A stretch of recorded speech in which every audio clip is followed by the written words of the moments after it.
वर्मा जी start. Verma जी।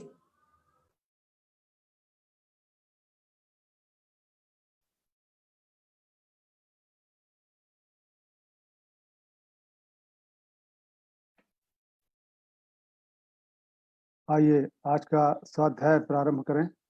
एक बार सस्वर गायत्री मंत्र के साथ। ओम भूर्भुवः स्वः तत्सवितुर्वरेण्यं भर्गो देवस्य धीमहि धियो यो नः प्रचोदयात्। आइए उस परम सत्ता को, उस गुरसत्ता को याद करें जिनके सानिध्य में, जिनके सूक्ष्म मार्गदर्शन में यह स्वाध्याय चल रहा है।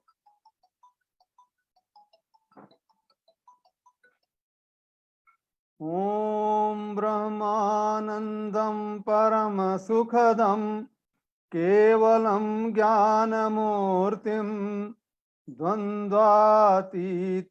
गगनसदृशं तत्त्वमस्यादिलक्ष्यम् एकं नित्यं विमलमचलं सर्वधी साक्षिभूतं भावातीतं त्रिगुणरहितं सद्गुरुं तं नमामि। अखण्डानन्दबोधाय शिष्यसन्तापहारिणे सच्चिदानन्दरूपायै तस्मै श्रीगुरवे नमः।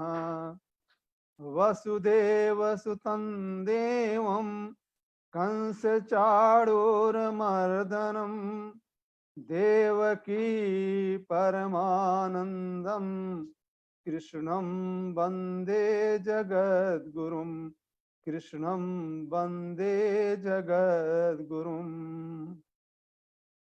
आइए 11वें अध्याय का 26वें श्लोक से आगे का स्वाध्याय प्रारंभ करें।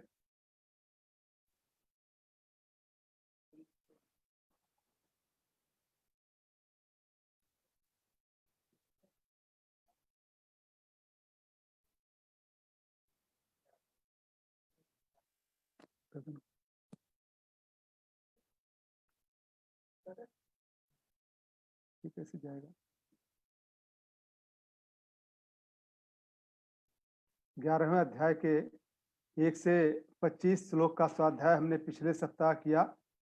10वें अध्याय में अपनी विभूतियों का वर्णन समाप्त करके आखिर में जब भगवान ने अपनी योग शक्ति का प्रभाव बताया और समस्त ब्रह्मांड को अपने एक अंश से धारण किया हुआ बताया, तो यह सुनकर अर्जुन के मन में उस महान स्वरूप को प्रत्यक्ष देखने की इच्छा हुई। इसीलिए इस अध्याय के आरंभ में पहले 4 श्लोक में भगवान की तथा उनके उपदेश की बहुत प्रशंसा करते हुए अर्जुन अपने को विश्व रूप का दर्शन कराने के लिए भगवान श्री कृष्ण से प्रार्थना करते हैं। इस पर भगवान ने अर्जुन को दिव्य नेत्र प्रदान करके अपने अनेक मुख और नेत्रों से युक्त 1000 सूर्यों के प्रकाश से भी तेज दिव्य माला और वस्त्र धारण किए हुए दिव्य रूप को, जिसमें ब्रह्मा, महादेव और समस्त देवताओं सहित सभी रुद्र, वसु, आदित्य, अश्विनी कुमार, गंधर्व, यक्ष, राक्षस, सर्प आदि सभी स्थित थे, ऐसे रूप को भगवान ने अर्जुन को दिखाया। अब हम उसी के आगे 26वें श्लोक से देखेंगे कि आगे और क्या क्या अर्जुन ने देखा। हम 26वां और 27वां श्लोक एक साथ लेंगे। अमी च ताम धृतराष्ट्रस्य पुत्राः सर्वे सहैवावनिपाल संघैः भीष्मो द्रोणः सूतपुत्रस्तथासौ सहस्मदीयैरपि योधमुख्यैः वक्त्राणि ते तर्माणा विशन्ति दृष्टा करालानि भयानकानि केचिद्विलग्ना दशनान्तरेषु संदृश्यन्ते चूणितैरुता मंगई। वह सभी धृतराष्ट्र के पुत्र राजाओं के समुदाय सहित आप में प्रवेश कर रहे हैं और भीष्म पितामह द्रोणाचार्य तथा वह कर्ण और हमारे पक्ष के भी प्रधान योद्धाओं सहित सबके सब आपके दाढ़ों के कारण विकराल भयानक मुखों में बड़े वेग से दौड़ते हुए प्रवेश कर रहे हैं और कई एक चूर्ण हुए सिरों सहित आपके दांतों के बीच में लगे हुए दिख रहे हैं। देखिए कितना भयावह यहाँ का दृश्य है जो अर्जुन इस समय देख रहे हैं। अब यहाँ एक बात थोड़ा ध्यान देने की है कि यहाँ भीष्म, द्रोण और कर्ण का नाम लेने का तात्पर्य यह है क्योंकि इन्हीं का नाम लिया गया है। ये तीनों ही अपने कर्तव्य का पालन करने के लिए युद्ध में आए थे। इनको युद्ध करने की इच्छा नहीं थी, लेकिन अपने कर्तव्य का पालन करने के लिए ये युद्ध में आए थे। इनको ऐसा नहीं था कि कुछ युद्ध से मिलने वाला था। जैसे भीष्म जी की प्रतिज्ञा आप सभी जानते हैं कि दुनिया में प्रसिद्ध है। उन्होंने पिताजी की प्रसन्नता के लिए यहाँ तक कि विवाह न करने की प्रतिज्ञा की और आबाल ब्रह्मचारी रहे, और इस प्रतिज्ञा पर वो इतने डटे रहे कि उन्होंने गुरु परशुराम के साथ युद्ध किया पर अपनी प्रतिज्ञा नहीं तोड़ी। भगवान ने पहले हाथ में शस्त्र ग्रहण करने की ना करने की प्रतिज्ञा की थी। भगवान कृष्ण ने यह प्रतिज्ञा की थी कि वे अपने हाथ में शस्त्र नहीं ग्रहण करेंगे, परंतु जब भीष्म जी ने भगवान की प्रतिज्ञा के विरुद्ध यह प्रतिज्ञा कर ली कि आज जो हरहि न शस्त्र कहाऊं तौ लाजऊं गंगा जननी को सांतन सुत न कहाऊं, तो भगवान को भी अपनी प्रतिज्ञा छोड़कर एक बार चाबुक और दूसरी बार चक्र लेकर भीष्म की तरफ दौड़ना पड़ा था। इस तरह भीष्म की प्रतिज्ञा तो बनी रही पर भगवान की प्रतिज्ञा टूट गई। द्रोणाचार्य क्या थे? द्रोणाचार्य दुर्योधन का अन्न खाकर उसके वृत्त भोगी रहे हैं, इसीलिए वे युद्ध को अपना कर्तव्य समझकर युद्ध में लग जाते हैं और अंत में देवताओं की बातें सुनकर और युद्ध में अपने ब्राह्मणोचित धर्म को समझकर युद्ध से उपरत हो जाते हैं। अब द्रोणाचार्य इतनी निष्पक्षता थी उनमें कि गुरु, भक्त और विद्या में तत्पर अर्जुन को ब्रह्मास्त्र छोड़ना और उसका उपसंहार करना, ये दो विद्याएं सिखा दी, परंतु अपने पुत्र अश्वत्थामा को केवल ब्रह्मास्त्र छोड़ना ही सिखा पाए, उपसंहार करना सिखाया नहीं। कर्ण के बारे में क्या था कि कर्ण की दुर्योधन के साथ मित्रता थी। उस मित्रता रूप कर्तव्य को निभाने के लिए वो युद्ध में आते हैं। भगवान श्री कृष्ण के द्वारा कर्ण तू कुंती का बेटा है ऐसा कहने पर भी वह दुर्योधन के पक्ष में ही रहे और उन्होंने भगवान से कहा कि यह बात आप धर्मराज युधिष्ठिर से मत कहना, क्योंकि अगर उनको पता लग जाएगा तो मुझे बड़ा समझकर वह राज्य मुझे दे देंगे और मैं फिर उसे दुर्योधन को दे दूंगा। इससे पांडव सदा के लिए दुखी रहेंगे। अच्छा, कर्ण जो थे वो बड़े दृढ़ प्रतिज्ञ थे। वो एक विचित्र दानवीर भी थे। इंद्र के मांगने पर उन्होंने अपने नैसर्गिक जो उनका जन्मजात कुंडल था और कवच था वो भी उतार कर दे दिया।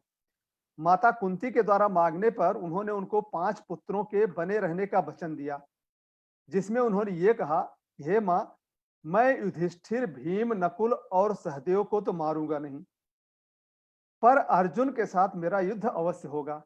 अब युद्ध में अगर अर्जुन मेरे को मार देगा तो तेरे 5 पुत्र रहेंगे ही, और अगर मैं अर्जुन को मार दूंगा तो भी मेरे सहित तेरे 5 पुत्र रहेंगे। तो इसलिए जो उनकी वचन था अपनी माँ को दिया हुआ कुंती को कि तुम्हारे 5 पुत्र तो हमेशा रहेंगे, वो भी जो है वो बना रहा। अब यहाँ एक शंका थोड़ी होती है कि योद्धा लोग तो अभी सामने युद्ध क्षेत्र में खड़े हुए हैं, फिर वे अर्जुन को विराट रूप के मुखों में जाते हुए कैसे दिखाई दिए? इसका समाधान यह है कि भगवान विराट रूप में अर्जुन को आसन्न भविष्य की बात दिखा रहे हैं, या फिर कि नहीं, भविष्य की बात दिखा रहे हैं। भगवान ने विराट रूप दिखाते समय अर्जुन से कहा था कि तू और भी जो कुछ देखना चाहता है वह भी मेरे इस विराट रूप में देख ले। अर्जुन के मन में संदेह था कि युद्ध में हमारी जीत होगी या कौरवों की। इसीलिए उस संदेह को दूर करने के लिए भगवान अर्जुन को आसन्न भविष्य का दृश्य दिखाकर मानो यह बताते हैं कि युद्ध में तुम्हारी ही जीत होगी। आगे अर्जुन के द्वारा प्रश्न करने पर भी भगवान ने यही बात आगे कही है। अब देखिए, जो अपना कर्तव्य समझकर धर्म की दृष्टि से युद्ध में आए हैं, जैसे बताया गया कि भीष्म, द्रोण और कर्ण, और जो परमात्मा की प्राप्ति चाहने वाले हैं, ऐसे पुरुषों का विराट रूप में नदियों के दृष्टांत से प्रवेश करने का वर्णन आगे वाले श्लोक में अर्जुन करते हैं। तो हम 28वां श्लोक देखते हैं। यथा नदीना बहवोऽम्बुमेघाः समुद्रमेवाभिमुखा द्रवन्ति तथा तवामी नरलोक वीरा विशंति वक्त्राण्यभिविज्वलंती। जैसे नदियों के बहुत से जल के प्रवाह स्वाभाविक ही समुद्र के सम्मुख दौड़ते हैं, अर्थात समुद्र में प्रवेश करते हैं, वैसे ही वह नरलोक के वीर भी आपके प्रज्वलित मुखों में प्रवेश कर रहे हैं। ऐसा जो है अर्जुन देख रहे हैं। अब देखिए मूल में क्या है, जल जो है वो मात्र समुद्र का है। यही जल बादलों के द्वारा वर्षा रूप में पृथ्वी पर बरसकर झरने और नाले आदि को लेकर नदियों का रूप धारण कर लेता है। उन नदियों के जितने वेग हैं, जितने भी प्रवाह हैं, वह सभी स्वाभाविक ही समुद्र की तरफ दौड़ते हैं। कारण कि जल का उद्गम स्थान समुद्र ही है। वह सभी जल प्रवाह समुद्र में जाकर अपने नाम और रूप को छोड़कर, चाहे वो गंगा हो, यमुना हो, सरस्वती हो, इन नामों को और अपने प्रवाह को छोड़कर समुद्र रूप ही हो जाते हैं। इसी तरीके से ये जो जिन वीरों के बारे में बताया गया, द्रोण, कर्ण और भीष्म, ये लोग जो है भगवान के मुंह में जब जा रहे हैं तो इनकी तुलना नदियों से की गई है कि मतलब ये अंततः जो है परमात्मा से ही मिलने जा रहे हैं। जहां से आए हैं ममई वांसो जीवलोको, उनसे ही मिलने के लिए जा रहे हैं, क्योंकि उनसे मिलके और ये परम गति को प्राप्त हो जाएंगे। क्योंकि ये किसी बिना किसी आकांक्षा के, केवल धर्म के कारण ये युद्ध करने के लिए आए हैं। लेकिन जो राज और प्रशंसा के लोभ से युद्ध में आए हैं, ऐसे भी उसमें तमाम लोग हैं जो ये सोचकर युद्ध में आए हैं कि अगर अर्जुन दुर्योधन युद्ध जीत गया तो हो सकता है हमको भी एक आध राज्य मिल जाए। तो ऐसे लोग जो सांसारिक संग्रह और भोगों की प्राप्ति में लगे हुए हैं, ऐसे पुरुषों का विराट रूप में पतंगों के दृष्टांत से प्रवेश करने का वर्णन अर्जुन ने किया है कि वो जो है पतंगों की तरह आते हैं। कैसे, ये हम 29वें श्लोक में देखते हैं। यथा प्रदीप्तम ज्वलनम पतंगा विशन्ति नाशाय समृद्ध वेगाः तथैव नाशाय विशन्ति लोका अस्तवापि वक्त्राणि समृद्ध वेगाः। जैसे पतंग मोह बस नष्ट होने के लिए, पतंगे जो होते हैं प्रज्वलित अग्नि में अति वेग से दौड़ते हुए प्रवेश करते हैं, वैसे ही ये सब लोग भी अपने नाश के लिए आपके मुखों में अति वेग से दौड़ते हुए प्रवेश कर रहे हैं। तो अब क्या है कि पिछले श्लोक में आपने देखा कि नदियों और इस श्लोक में पतंगों का दृष्टांत दिया गया है। क्यों? देखिए पतंगे जो है वो मोह बस लेने की इच्छा से खुद अग्नि में आते हैं, पर नदियां अपने आप को देने के लिए समुद्र में जाती हैं। अतः जो मनुष्य लेने की इच्छा रखते हैं वह तो पतंगों के समान है, और जो मनुष्य देने की इच्छा रखते हैं वह नदियों के समान है। देखिए लेने का भाव जड़ता है और देने का भाव चेतनता है। लेने की भावना से अशुभ कर्म और देने की भावना से शुभ कर्म होते हैं। लेने की इच्छा वालों के लिए स्वर्ग है और देने की इच्छा वालों के लिए मोक्ष है। कारण कि लेने का भाव जो है वो बांधने वाला है और देने का भाव मुक्त करने वाला है। अब इन दो श्लोकों में इन लोगों का वर्णन हुआ। अब पीछे के, अब जो आगे का श्लोक है उसमें संपूर्ण लोगों का ग्रसन करते हुए विश्व रूप भगवान के भयानक रूप का वर्णन करते हैं अर्जुन। अब वो जो जनरल पब्लिक है उसके लिए अब बात कर रहे हैं। ले लिह से ग्रसमान समन्तो लोकान समग्रान वदनै ज्वलब्धि तेजोभिरापूर्य जगत समग्रम भासस्तवोगाः प्रतपन्ति विष्णु।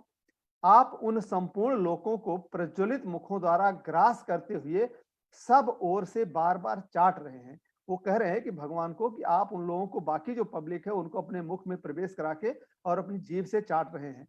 हे विष्णु, आपका उग्र प्रकाश संपूर्ण जगत को तेज के कारण परिपूर्ण करके तपा रहा है। अब विराट रूप भगवान अपने विलक्षण से विलक्षण रूपों का दर्शन कराते ही चले गए। उनके भयंकर और अत्यंत उग्र रूप के मुखों में संपूर्ण प्राणी और दोनों पक्षों की योद्धा जाते देखकर अब अर्जुन एकदम घबरा जाते हैं। अतः अत्यंत उग्र रूपधारी भगवान का वास्तविक परिचय जानने के लिए अब अर्जुन अगले श्लोक में, 31वें श्लोक में प्रश्न करते हैं।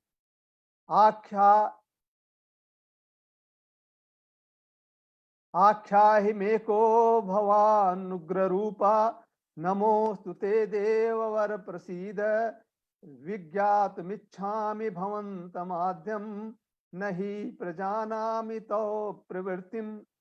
अब अर्जुन बोल रहे हैं कि हे भगवान, मुझे बतलाइए कि आप उग्र रूप वाले हैं कौन। हे देवों में श्रेष्ठ, आपको नमस्कार हो, आप प्रसन्न होइए।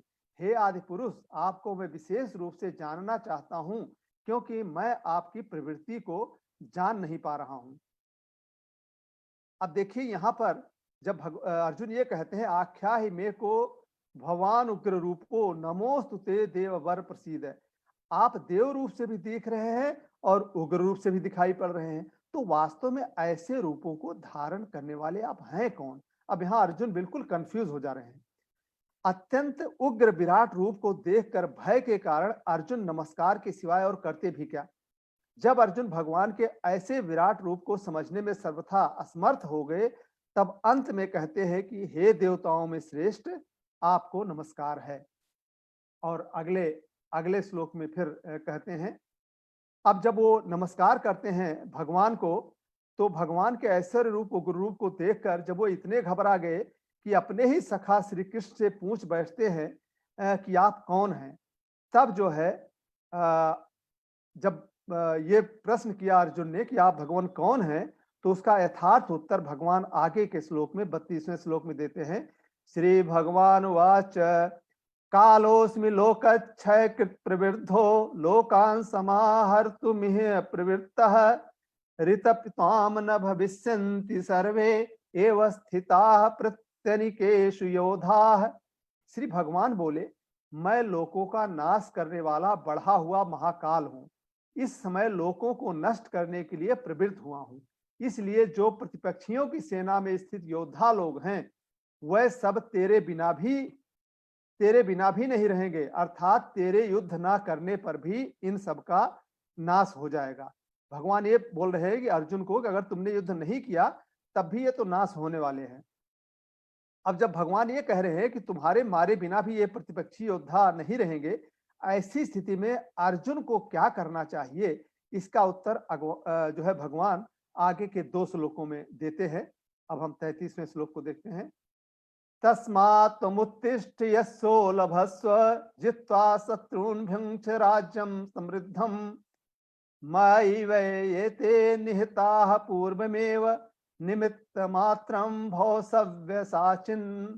अतएव हे अर्जुन, तू उठ, यश प्राप्त कर और शत्रुओं को जीत कर धन धान्य से संपन्न राज्य को भोग।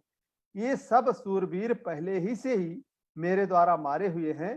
हे सव्य साचिन, तू तो केवल निमित्त मात्र बन जा। ऐसा भगवान कह रहे हैं कि ये तो पहले से ही मेरे द्वारा मारे गए हैं, तुमको तो केवल श्रेय लेना है। भगवान कह रहे हैं, हे अर्जुन, जब तुमने यह देख ही लिया कि तुम्हारे मारे बिना भी ये प्रतिपक्षी बचेंगे नहीं, तो तुम कमर कसकर युद्ध के लिए खड़े हो जाओ और मुफ्त में ही यश को प्राप्त कर लो। इसका तात्पर्य है यह सब होनहार है, जो होकर ही रहेगी, और इसको मैंने तुम्हें प्रत्यक्ष भी दिखा दिया है। अतः तुम युद्ध करोगे तो तुम्हें मुफ्त में ही यश मिलेगा, और लोग भी कहेंगे कि अरे, अर्जुन ने विजय प्राप्त कर ली।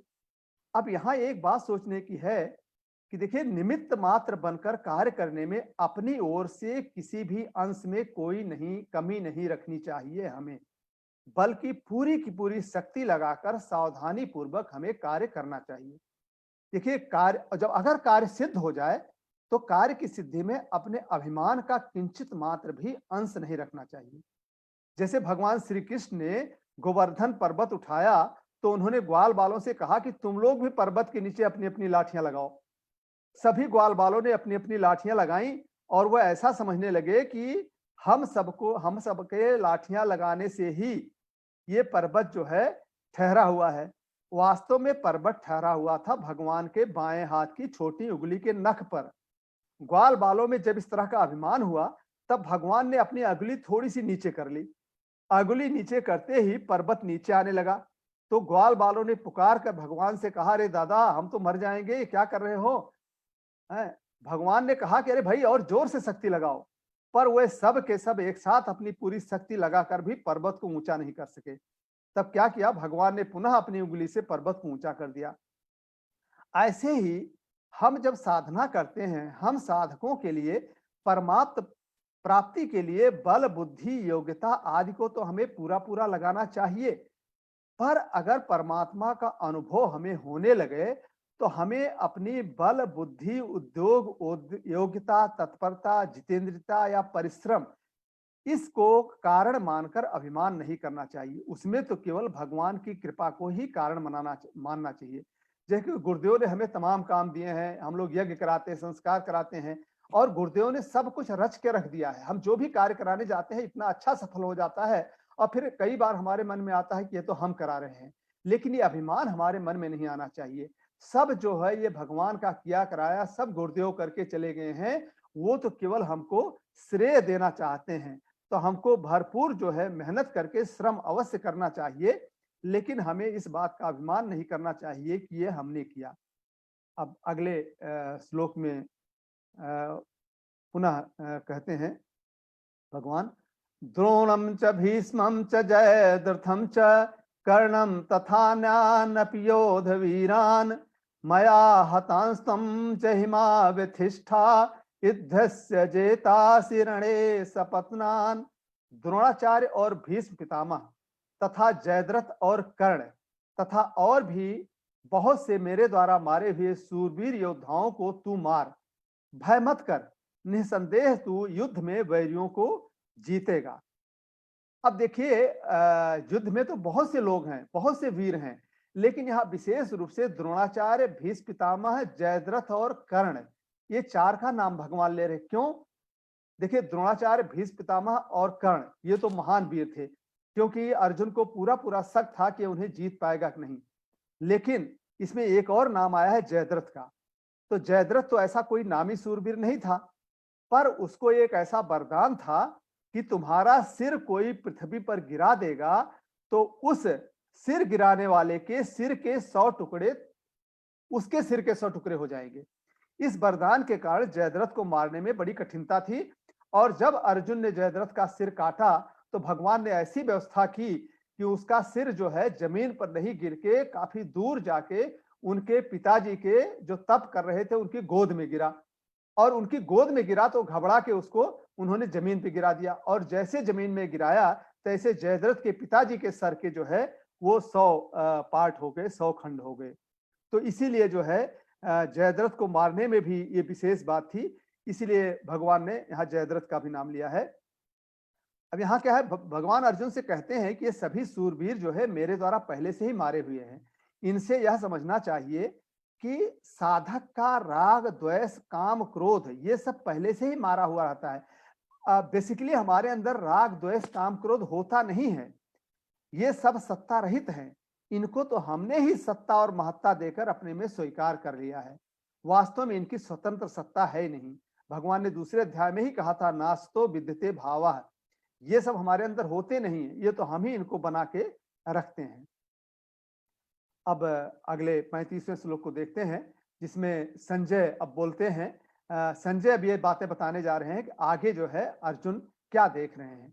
संजय उवाच एतच्छ्रुत्वा वचनं केशवस्य कृताञ्जलिर्वेपमानः किरीटी नमस्कृत्वा भूय एवाह कृष्णं सगद्गदं भीत भीतः प्रणम्य। संजय बोले, केशव भगवान के इस वचन को सुनकर मुकुटधारी अर्जुन हाथ जोड़कर कांपता हुआ नमस्कार करके फिर भी अत्यंत भयभीत होकर प्रणाम करके भगवान श्री कृष्ण के प्रति गदगद वाणी से अर्जुन बोले। अब आगे के श्लोक में अर्जुन जो है अब भगवान की स्तुति प्रारंभ कर देते हैं। हम भी उस स्तुति को पढ़ते जाएंगे लगातार। अर्जुन उवाच थाने हृषिकेश तव प्रकीर्त्या जगत प्रहस्यनुरज्यते च रक्षांसि भीतानि दिशो द्रवन्ति सर्वे नमस्यन्ति न सिद्ध संघाः।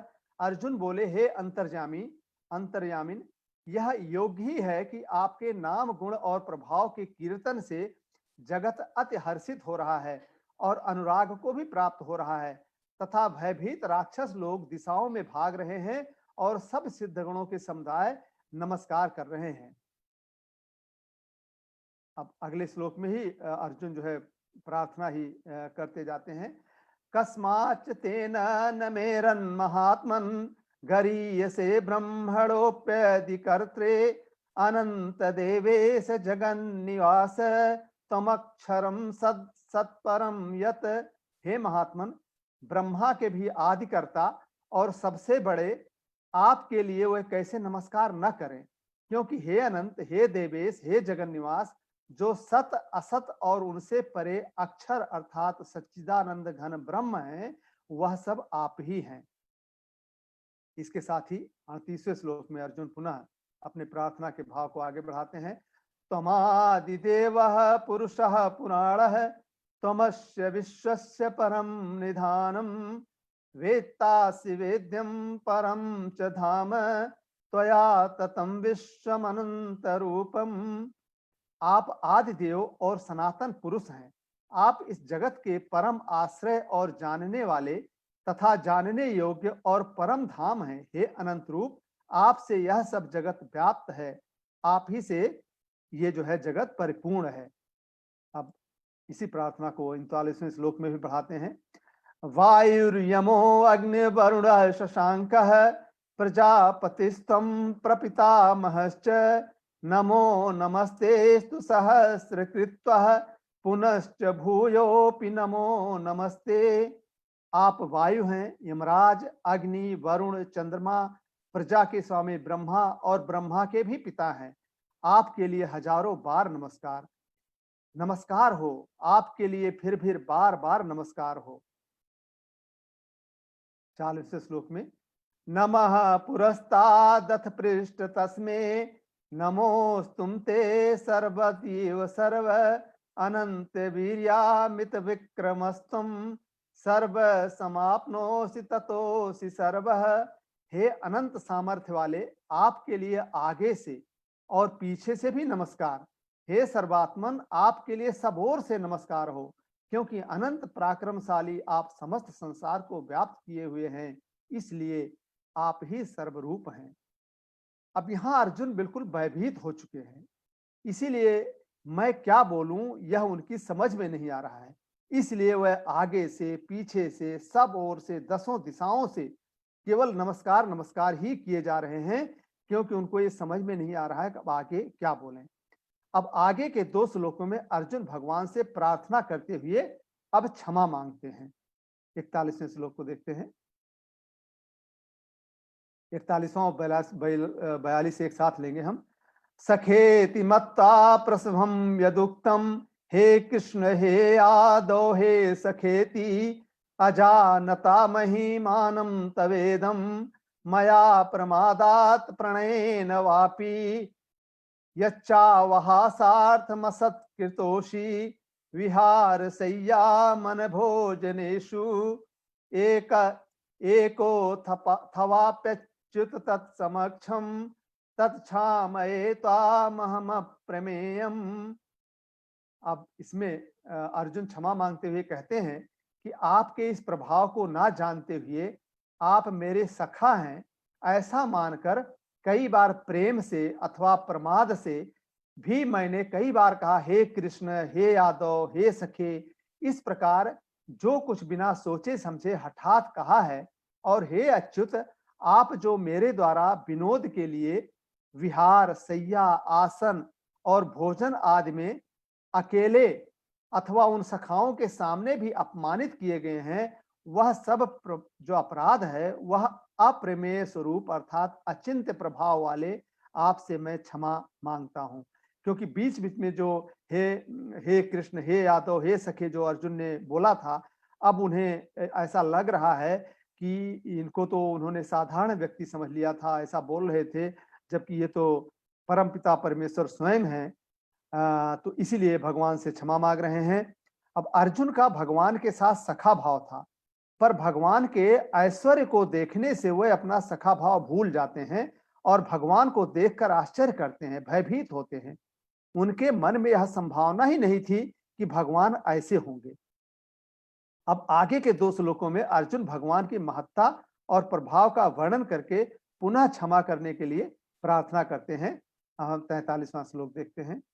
पितासि लोकस्य चराचरस्य त्वमस्य पूज्यस्य गुरुर्गरीयान् न त्वत्समोऽस्त्यभ्यधिका कुतोऽन्यो लोकत्रेप्य प्रतिम प्रभाव, आप इस चराचर जगत के पिता और सबसे बड़े गुरु तथा अति पूजनीय हैं। हे अनुपम प्रभाव वाले, तीनों लोकों में आपके समान भी कोई दूसरा नहीं है। 34वां श्लोक 44वां देखते हैं। तस्मात् प्रणम्य प्रणिधाय कायं प्रसादये त्वामहमीश वीड्यं, पितेव पुत्रस्य सखेव सख्युः प्रियः प्रियाया हर्षिदेव सोढ़ुम। अतएव हे प्रभु, मैं शरीर को भली भांति चरणों में निवेदित कर प्रणाम करके स्तुति करने योग्य आप ईश्वर को प्रसन्न होने के लिए प्रार्थना करता हूं। हे देव, पिता जैसे पुत्र के, सखा जैसे सखा के और पति जैसे प्रियतमा पत्नी के अपराध सहन करते हैं, वैसे ही आप भी मेरे अपराध सहन करने योग्य हैं। अब आगे के 2 श्लोकों में अर्जुन चतुर्भुज रूप दिखाने के लिए भगवान से अब प्रार्थना करने लगते हैं कि हे भगवान, अब तो आप चतुर्भुज रूप में आ जाइए। अदृष्ट पूर्वं हृष्टोस्मि दृष्ट्वा भयेन च प्रव्यथितं मनो मे, तदेव मे दर्शन देव रूपम प्रसीद देवेश जगन्निवास। मैं पहले ना देखे हुए आपके इस आश्चर्यमय रूप को देखकर हर्षित हो रहा हूं और मेरा मन भय से अति व्याकुल भी हो रहा है। इसलिए आप अपने चतुर्भुज विष्णु रूप को ही मुझे दिखलाइए। हे देवेश, हे जगन निवास, आप प्रसन्न होइए। इस भाव से अर्जुन भगवान से प्रार्थना करते हैं कि भगवान अपने चतुर्भुज रूप में आए। अगले श्लोक में वही प्रार्थना आगे बढ़ाते हैं। किरीटिनं गदीनं चक्रहस्तं इच्छामि तां द्रष्टुमहं तथैव, तेनैव रूपेण चतुर्भुजेन सहस्रबाहो भव विश्वमूर्ते। मैं वैसे ही आपको मुकुट धारण किए हुए तथा गदा और चक्र हाथ में लिए हुए देखना चाहता हूं। इसलिए हे विश्वरूप, अपने सहस्त्र बाहो आप उसी चतुर्भुज रूप से पुनः प्रकट हो जाइए। अब 31वें श्लोक में अर्जुन ने पूछा था कि उग्र रूप वाले भगवान आप कौन हैं? तो भगवान ने उत्तर दिया था कि मैं काल हूं और सबका संहार करने के लिए प्रवृत्त हुआ हूं। ऐसा सुनकर तथा अत्यंत विकराल रूप को देखकर अर्जुन को ऐसा लगा कि भगवान बड़े क्रोध में हैं। इसलिए अर्जुन भगवान से बार बार प्रसन्न होने के लिए प्रार्थना करते हैं। अर्जुन की इस भावना को दूर करने के लिए भगवान अब 47वें श्लोक में कहते हैं। श्री भगवान उवाच मया प्रसन्नेन तवार्जुनेदं रूपं परं दर्शितमात्मयोगात् तेजोमयं विश्वमनन्तमाद्यं यन्मे त्वदन्येन न दृष्ट पूर्वम। श्री भगवान बोले, हे अर्जुन, अनुग्रह पूर्वक मैंने अपनी योग शक्ति के प्रभाव से यह मेरा परम तेजोमय, सबका आदि और सीमा रहित विराट रूप तुमको दिखलाया है, जिसे तेरे अतिरिक्त दूसरे किसी ने अभी तक नहीं देखा है। अब यहां पर विशेष बात यह है कि भगवान के द्वारा जब भगवान ये कहते हैं कि मैंने अपनी प्रसन्नता से, कृपा से ही तेरे को यह विश्व रूप दिखाया है, ऐसा कहने से एक विलक्षण भाव ये निकलता है कि साधक अपने पर भगवान की जितनी कृपा मानता है, उससे कई गुना अधिक भगवान की कृपा होती है। क्यों? भगवान की जितनी कृपा होती है उसको मानने की सामर्थ्य साधक में नहीं है। कारण यह है कि भगवान की कृपा तो अपार है, असीम है, और उसको मानने की हमारी सामर्थ्य क्या है? वो सीमित है। इसीलिए ये कहा जाता है कि जब हम सुबह सुबह उठते हैं तो हमें जो कुछ भी मिला हुआ है उसके लिए हमें भगवान का अनुग्रह मानना चाहिए, भगवान को धन्यवाद देना चाहिए कि यह सब भगवान की कृपा से हमें मिला है। जब हम भगवान की कृपा मानेंगे तभी हमें और कुछ, हम भगवान से कुछ नहीं मांग के जो कुछ हमें मिला हुआ है उसके लिए अगर हम भगवान की कृपा मानेंगे तो हमें निश्चित रूप से भगवान से और ही मिलेगा, क्योंकि भगवान को ही मालूम है, गुरु को ही मालूम है कि हमें जरूरत किस रूप की, क्योंकि हम जो है हमारी जानने की सीमा, चाहने की सीमा हमारी जो है वो सीमित है, हमें नहीं समझ में आता हमें क्या चाहिए। तो विश्व रूप दर्शन के लिए भगवान की कृपा के सिवाय दूसरा कोई साधन ही नहीं है। इस बात का आगे के श्लोक में विशेषता से अब भगवान करते हैं 48वें श्लोक में। न वेद यज्ञाध्ययन दानै न च क्रियाभिर्न तपोभिरुग्रैः एवं रूपः शक्य अहम निर्लोके द्रष्टुम त्वदन्येन कुरु प्रवीरा। हे अर्जुन, मनुष्य लोक में इस प्रकार विश्व रूप वाला मैं न वेद और यज्ञों के अध्ययन से, न दान से, न क्रियाओं से और न उग्र तपों से ही तेरे अतिरिक्त दूसरों के द्वारा देखा जा सकता हूं। अब यहां पर थोड़ा सा सोचने की ये बात है कि अर्जुन को भगवान यही बताते हैं कि जो अनुभूति मैंने तुम्हें दी है वह सामान्य अवस्था में दे पाना संभव नहीं था। व्यक्तित्व की सीमाओं में, व्यक्तिगत जीवन के दायरे में यह कर पाना संभव नहीं था। इसके लिए मुझे योगारूढ़ होना पड़ा। योग शक्ति के प्रभाव से ऐसा होना संभव हो पाया। यह ऐसी अनुभूति है जिसे इसके पहले मैंने किसी को नहीं दिया, क्योंकि इसे दे पाना संभव ही नहीं था। अब भगवान श्री कृष्ण का कथन इस अर्थ में संपूर्ण सत्य है। अर्जुन की भांति अहंकार का समग्र विसर्जन, संपूर्ण समर्पण बहुत ही मुश्किल है। अर्जुन ने यहाँ पूरी तरीके से समर्पण कर दिया भगवान को, इसीलिए उनको ये रूप दिखा। लेकिन अहंकार का समग्र विसर्जन और संपूर्ण समर्पण इतना आसान है नहीं। इस प्रकार का समर्पण हो तो बात बन सकती है, घटित हो सकती है ऐसी घटना। भगवान श्री कृष्ण कह रहे हैं अपने कथन में, हे अर्जुन, मनुष्य लोक में इस प्रकार विश्व रूप वाला मैं ना वेद के अध्ययन से, ना यज्ञों के करने से, ना दान से, ना क्रियाओं से, ना उग्र तपों से तुम्हारे अतिरिक्त किसी दूसरे के द्वारा देखा जा सकना संभव ही नहीं है। श्री भगवान के इस कथन में बड़ी गहराई है। क्या गहराई है?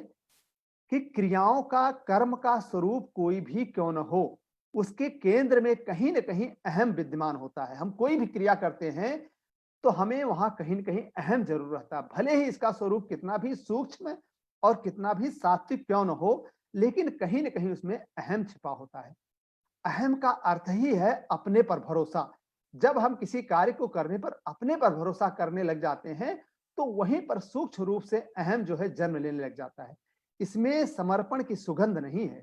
इसीलिए तो श्री कृष्ण कहते हैं यह घटना वेदों के अध्ययन से नहीं हो सकेगी, यज्ञों के करने से यह नहीं होगा, दान से भी संभव नहीं है, योग की क्रियाएं यह परिणाम देने में समर्थ नहीं है, उग्र तप से भी नहीं हो सकेगा। इस ना हो सकने का कारण यही है कि ये सभी स्वयं के भरोसे किया जाएगा। इनसे तो कोई भी समर्पण का प्रयोग नहीं है। इन सब में सबके सब ये संकल्प के प्रयोग हैं। इसलिए भगवान कहते हैं इनमें से किसी भी प्रक्रिया से कोई अर्जुन नहीं बन सकता। अर्जुन होने की प्रक्रिया, प्रणाली, विधि जो है वो अलग है। यह संकल्प की साधना नहीं बल्कि समर्पण की भावना है। लेकिन अगर किसी शिष्य को विराट की थोड़ी सी झलक, थोड़ी सी किरण मिली हो किसी के द्वारा, तो अब वह क्या करे? वह कहां जाए? वह किस तरह अपनी कृतज्ञता जताए? कैसे अपनी भावनाओं को अभिव्यक्ति दे? उसके पास एक ही उपाय है कि वह सब तरफ से समर्पित हो जाए। अर्जुन यही कर रहे हैं। वह अपने प्रत्येक शब्द से भगवान की महिमा का गान कर रहे हैं, बखान कर रहे हैं भगवान के अनंत विस्तार का। अपने हर कथन से बस अर्जुन अपनी श्रद्धा दोहरा रहे हैं, जता रहे हैं अपने अहोभाव को, जता रहे हैं अपनी कृतज्ञता को। हम भी सौभाग्यशाली हैं कि हमें कृपा मिली है एक ऐसे गुरु की जो स्वयं ब्रह्म रूप हैं। हमें भी उनके प्रति इसके लिए बहुत ही कृतज्ञ होना चाहिए। और उसी कृतज्ञता के लिए 2 लाइनें यहाँ पर मैं प्रस्तुत करूंगा। गुरु की छाया में शरण जो पा गया, गुरु की छाया में शरण जो पा गया, उसके जीवन में सुमंगल आ गया, उसके जीवन में सुमंगल आ गया। गुरु कृपा तो सबसे बड़ा उपहार है, गुरु कृपा तो सबसे बड़ा उपहार है। गुरु है खेवनहार तो बेड़ा पार है। गुरु है खेवनहार तो बेड़ा पार है। प्रेम का पावन हो, प्रेम का पावन उजाला छा गया। उसके जीवन में सुमंगल आ गया।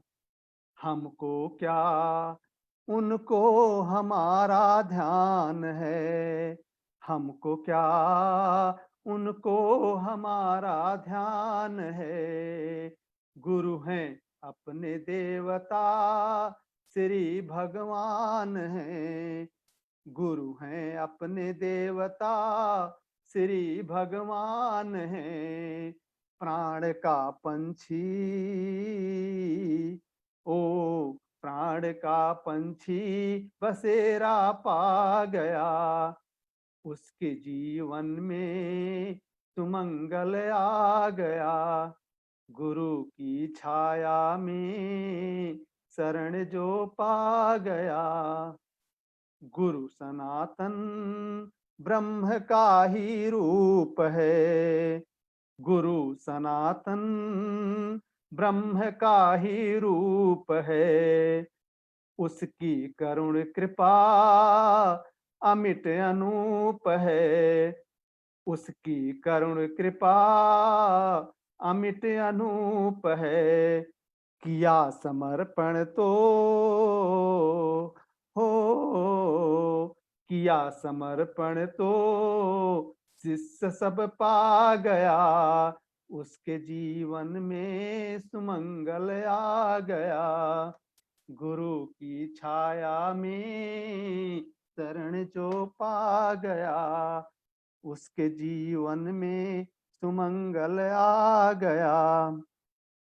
इसी के साथ हम अगले श्लोक पर चलते हैं, जो अर्जुन का भय दूर करने के लिए भगवान आगे के श्लोक में उनको देव रूप अब देखने की आज्ञा देते हैं, क्योंकि अर्जुन ने उनका देव रूप देखना चाहा था। माते व्यथा मा च विमूढ़ भावो दृष्ट्वा रूपम घोरमींगममेदं व्यपेतभिः प्रीतमना पुनस्त्वं तदेव मे रूपमिदं प्रपश्यै। मेरे इस प्रकार के इस विकराल रूप को देखकर तुझको व्याकुलता नहीं होनी चाहिए और मूढ़ भाव भी नहीं होना चाहिए। तू भय रहित और प्रीति युक्त मन वाला होकर उसी मेरे शंख चक्र गदा और पद्म युक्त चतुर्भुज रूप को अब फिर देख। अब देखिए, जब भगवान ये कहते हैं कि हे अर्जुन, तेरे को जो भय लग रहा है वो शरीर में अहमता और ममता अर्थात मैं और मेरेपन का होने से ही लग रहा है। अर्थात अहंता ममता वाली चीज नष्ट ना हो जाए, इसको लेकर ही तू भयभीत हो रहा है। यह तेरी मूर्खता है, अनजानापन है, इसको तू छोड़ दे। आज भी जिस किसी को जहां कहीं जिस किसी से भी भय होता है तो वह शरीर में अहंता और ममता होने से ही होता है। शरीर में अहंता और ममता होने से वह उत्पत्ति और विनाशशील वस्तु को रखना चाहता है। यही मनुष्य की मूर्खता है और यही आसुरी संपत्ति का मूल है। परंतु जो भगवान की तरफ चलने वाले हैं उनका प्राणों में मोह नहीं रहता, प्रत्युत उनका सर्वत्र भगवत भाव रहता है और एकमात्र भगवान में ही प्रेम रहता है। इसलिए वह निर्भय हो जाते हैं। उनका भगवान की तरफ चलना वो दैवी संपत्ति का मूल है। देखिए, नृसिंह भगवान के भयंकर रूप को देखकर देवता आज सभी डर गए, पर प्रहलाद जी नहीं डरे, क्योंकि प्रहलाद जी की सर्वत्र भगवत बुद्धि थी। इसलिए वह नृसिंह भगवान के पास जाकर उनके चरणों में गिर गए और भगवान ने उनको उठाकर गोद में ले लिया तथा उनको जीभ से चाटने लगे। अब इसी के साथ हम 50वें श्लोक पर चलते हैं,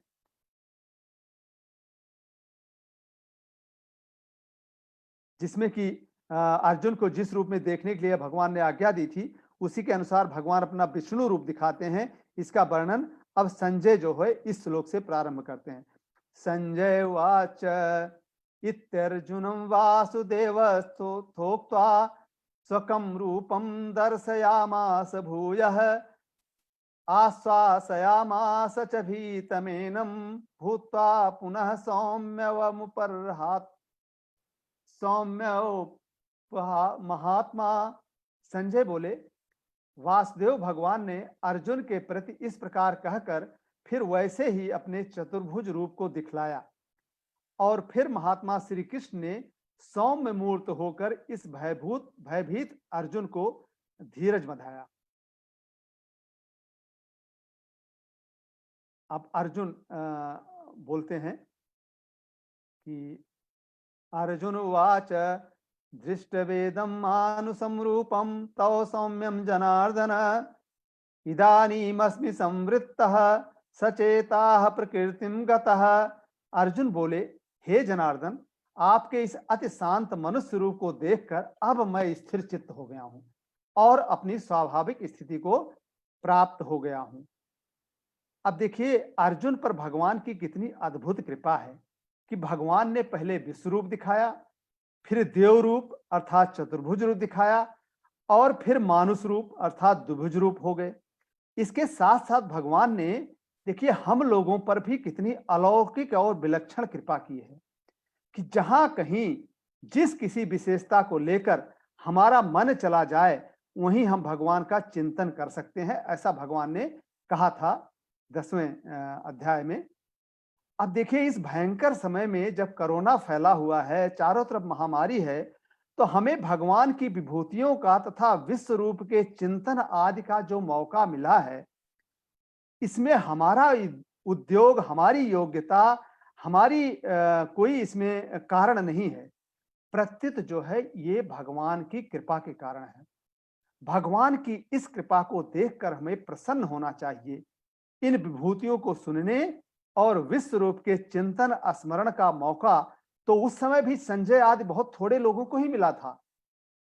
वही मौका आज हमें प्राप्त हुआ है कि हम भगवान का चिंतन कर रहे हैं, भगवान के विश्व रूप का दर्शन कर रहे हैं।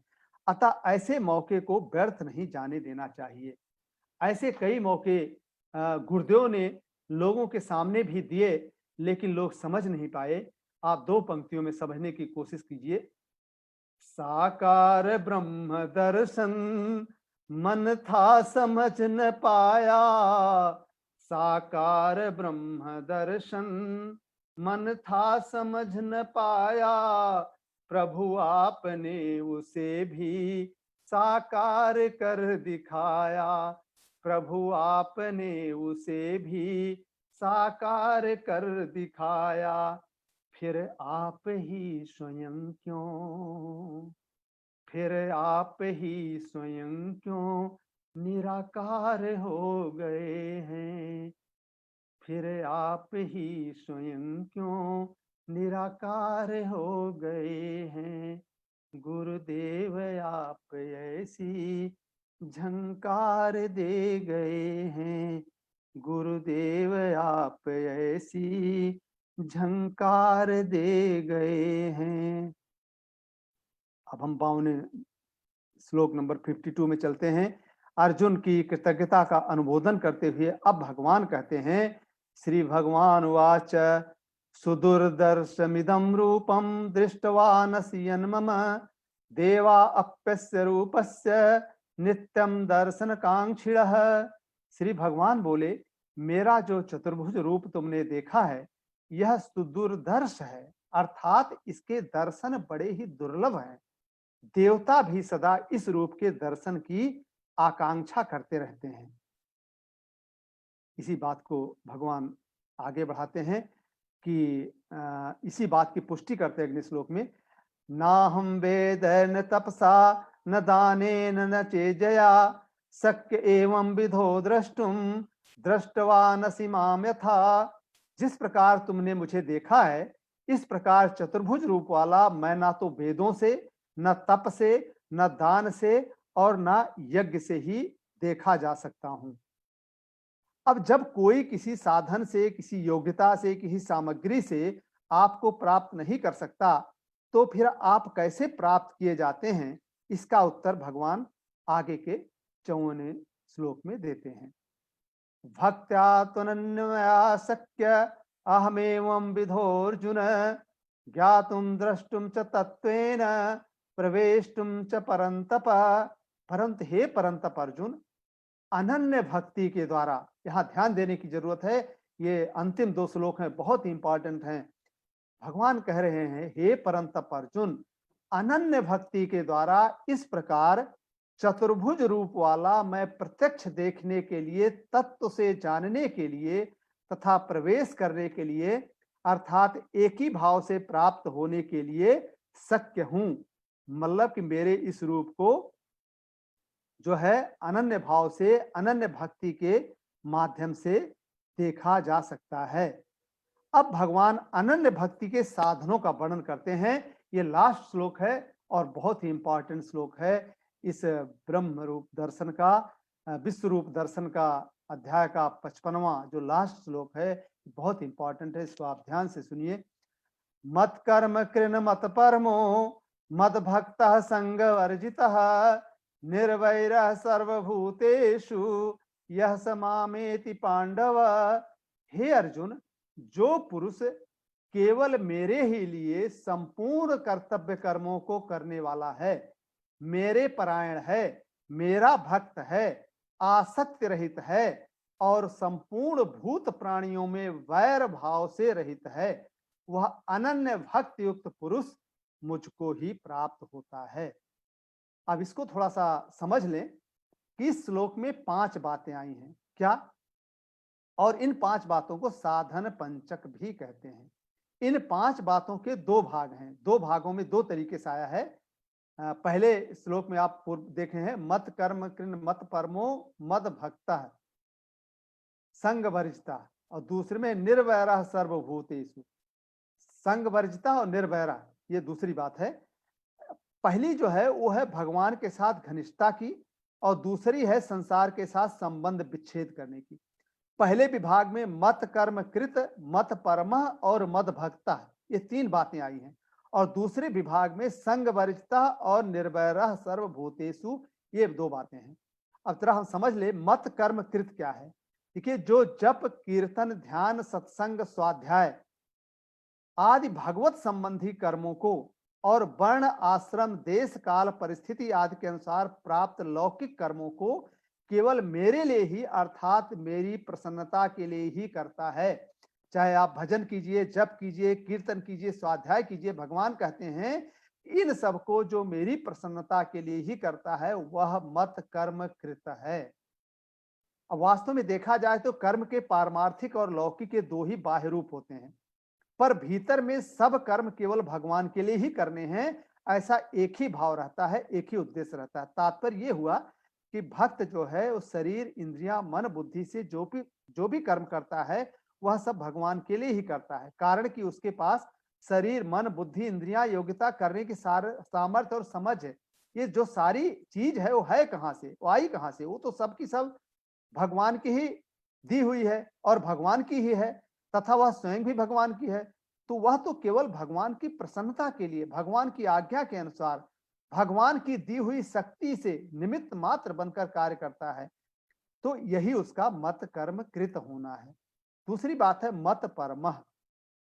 भगवान कहते हैं जो मेरे को ही परमोत्कृष्ट समझकर केवल मेरे में ही परायण रहता है, अर्थात जिसका परम प्रापणीय, परम ध्येय, परम आश्रय केवल मैं ही हूं, ऐसा भक्त जो है वो मत परम है। और तीसरी चीज आई है मद भक्त है, जो केवल मेरा ही भक्त है, अर्थात जिसने मेरे साथ अटल संबंध जोड़ लिया है कि मैं केवल भगवान का ही हूं और केवल भगवान ही मेरे हैं, तथा मैं अन्य किसी का भी नहीं हूं और अन्य कोई भी मेरा नहीं है। ऐसा होने से भगवान में अतिशय प्रेम हो जाता है, क्योंकि जो अपना होता है वह स्वतः ही प्रिय लगने लगता है। प्रेम की जागृति में अपनापन ही मुख्य है। अब अगली बात जो भगवान ने कही है वह है निर्वैरः सर्वभूतेषु और संग वर्जिता। अब संग वर्जिता और निर्वैरः सर्वभूतेषु, इन दोनों का वर्णन करने का तात्पर्य है कि उसका संसार से सर्वथा संबंध विच्छेद हो जाता है। ऐसे व्यक्ति का यह बताने में, संसार से संबंध विच्छेद होने पर स्वतः परमात्मा की प्राप्ति हो जाती है। भगवान कहते भी हैं सा मामेति, ऐसा वह मेरा भक्त मेरे को ही प्राप्त हो जाता है। स मामेति में तत्व से जानना, दर्शन करना और प्राप्त होना, तीन बातें हैं। एक तो तत्व से जानना, दूसरी दर्शन करना और तीसरी प्राप्त होना। ये तीनों ही बातें आ जाती हैं जो कि पीछे के 54वें श्लोक में बताई गई हैं। तात्पर्य है कि जिस उद्देश्य से मनुष्य का जन्म हुआ है वह उद्देश्य सर्वथा पूर्ण हो जाता है। अब देखिए यहाँ तो भगवान ने वैसे 9वें अध्याय के अंत में भी कहा था कि मनमना भव मद भक्तो मद्याजी मा नमस्कुरु मामे वैश्यसि युक्त मात्मानम मत परायण। ये 34वें श्लोक में कहा था 9वें अध्याय के। अब ऐसा कहने पर भी भगवान के मन में यह बात रह गई कि मैं अपने रहस्य की सब बात किस तरह से, किस रीत से समझाऊं। इसी को समझाने के लिए भगवान ने 10वां और 11वां अध्याय कहा। अब देखिए जीव ने उत्पत्ति और विनाशशील और नित्य परिवर्तनशील प्रकृति और प्रकृति के कार्य शरीर संसार का सहारा ले रखा है, जिससे यह अविनाशी और नित्य अपरिवर्तनशील भगवान से विमुख। हम भगवान से विमुख क्यों होते हैं? क्योंकि हम उस उस संसार का सहारा लेते हैं जो विनाशी है, उस प्रकृति का सहारा लेते हैं, इसीलिए हम भगवान से विमुख हो पाते हैं। तो इस विमुखता को मिटाकर जीव को भगवान के सम्मुख करने में ही इन दोनों अर्थात 10वें और 11वें अध्याय का तात्पर्य है। इसीलिए भगवान ने 10वां और 11वां अध्याय कहा। इसमें क्या कहा कि वो मनुष्य के पास दो शक्तियां हैं। क्या? एक है चिंतन करने की और एक देखने की। इंपॉर्टेंट है, दो शक्तियां हैं मनुष्य के पास, एक चिंतन करने की और दूसरी देखने की। इनमें से जो चिंतन करने की शक्ति है उसको भगवान की विभूति में लगाना चाहिए।